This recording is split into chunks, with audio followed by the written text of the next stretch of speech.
Hello, kind souls out there. Speaking of kind, a lot of us are so kind that we can't imagine being mean to a helpless defensive animal.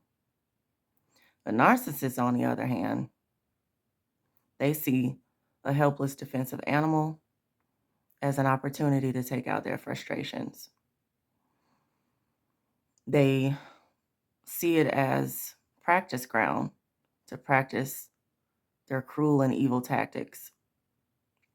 They take out their aggravation and frustration on a mere animal, particularly their own pets. It's just very sad.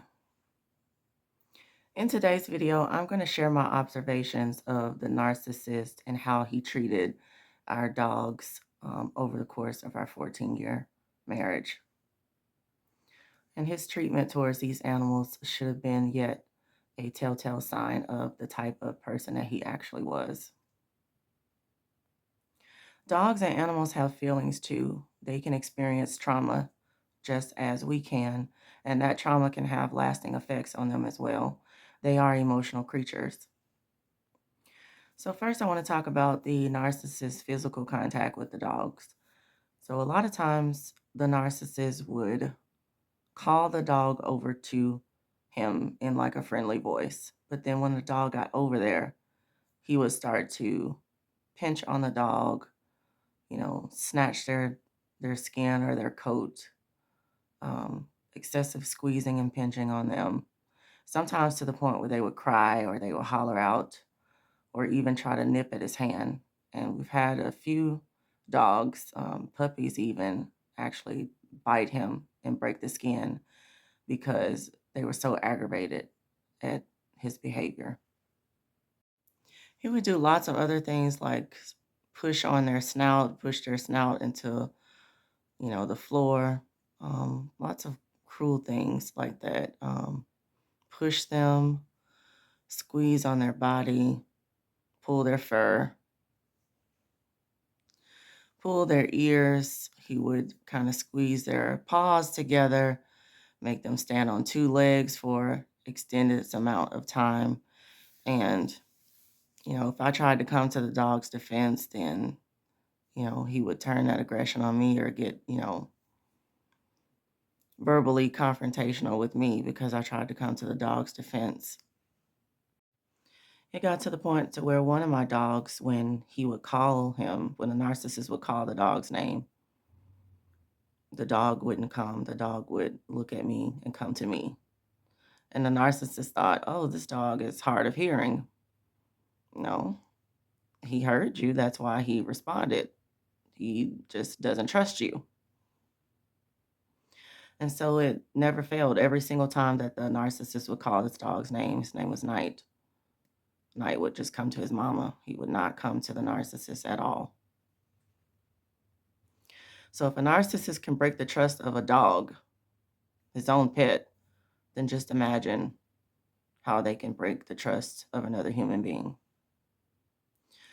So another thing that the narcissist did, they just specialized in aggravation. So he would call the dogs over to, he had like food, like he liked to eat saltine crackers, the narcissist did.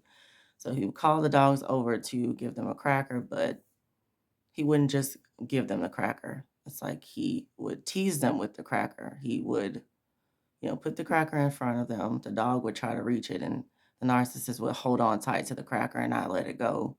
And he would, you know, have it to where the dog had to just shave off pieces of the cracker, like instead of getting the whole cracker. And every time he would put the cracker out to the dog's mouth, he would snatch it away, put it there, snatch it away over and over again to the point to where the dogs would just kind of walk off and give up. Depending on the breed and personality of the dog, sometimes the dogs would either be aggressive towards him or they just would have major distrust for him and they wouldn't deal with him at all. So I did have a favorite dog. His name was Knight, and he was black and he had like a patch of white down the front of his chest and he had little white patches on his feet. Just the cutest thing. And loved him to death. And He was pretty much like an abandoned puppy. He was found in a ditch in a storm. He somehow got separated from his mom, and he was found by a lady, and she raised him or started to raise him with some feist puppies. And so these feist puppies didn't accept him. He was, not really allowed to eat very much. They would take his food and things like that. And, I found him in a newspaper ad and I just fell in love with him. And I remember when I picked him up and put him on my lap, he just kind of collapsed. And he was like, finally, I'm home. That's how it felt. And, since he was so brave and he was dark in color, I named him Knight, Knight. When I got him home, he was very sickly, had to nurse him back to health. Um, at first he wouldn't eat very much, and then he started to, pick up and eat pretty good and just very sickly. He had skin conditions and everything, and I just worked on him until he got back up to health. And I think the dog never forgot about that love that I poured onto him, and he just got to be pretty clingy. He loved to follow me around and just be up under me. And he had the best temperament, the quietest dog, very mild-mannered, just loved him to pieces. And despite the narcissist being cruel to this dog would always just be very mild-mannered. He didn't, get aggressive or anything like that. And I remember this is what stood out to me about this dog and his temperament. A lot of times I would be sad and depressed, and this dog would sense it. Like he would just come around and look at me. And a lot of times when I would be crying over something that the narcissist did or something that the narcissist said to me, the dog would come and lick the tears from my face. And this is how I know this dog was special. He knew I didn't play that. Don't put your, don't give me any kisses in the face. Don't lick me in the face. He knew that. And he knew that, he would get reprimanded for doing that. But when he saw me crying, he would take that chance. And he did. Of course, I didn't do anything. I didn't reprimand him for that. But I just thought that was just so sweet how he just would basically, in his own way, wipe my tears. And I never forgot it. Basically, I feel like that dog was there for me in the toughest part of my marriage. We got the dog around, newlywed status. And the dog was there for me pretty much through the entire marriage. And he was there when the divorce got final. And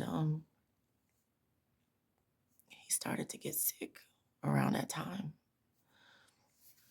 He got cancer, and I just really feel like the dog was there to carry me through, to help me get through.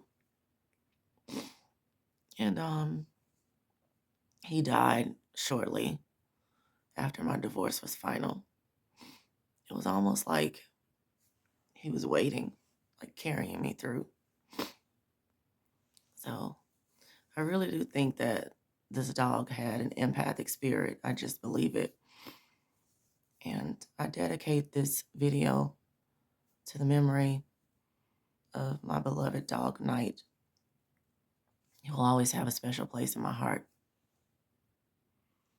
Narcissists are as cruel to animals as a wolf is to a sheep.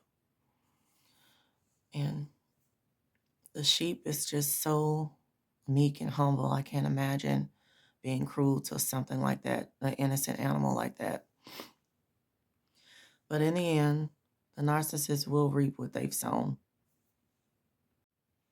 So this dog was literally my best friend because I really didn't have a lot of friends. 5 hours away from any family. A narcissist leaving me home at night every night. So this dog is pretty much there, keeping me company and actually being my best friend. According to Proverbs 6 and 16, there are 6 things that the Lord hates. And one of them is hands that shed innocent blood. And like I said before, who would do something cruel like that to an innocent animal? Only a narcissist or a toxic, evil person. Galatians 5:22 and 23 talk about the fruit of the Spirit.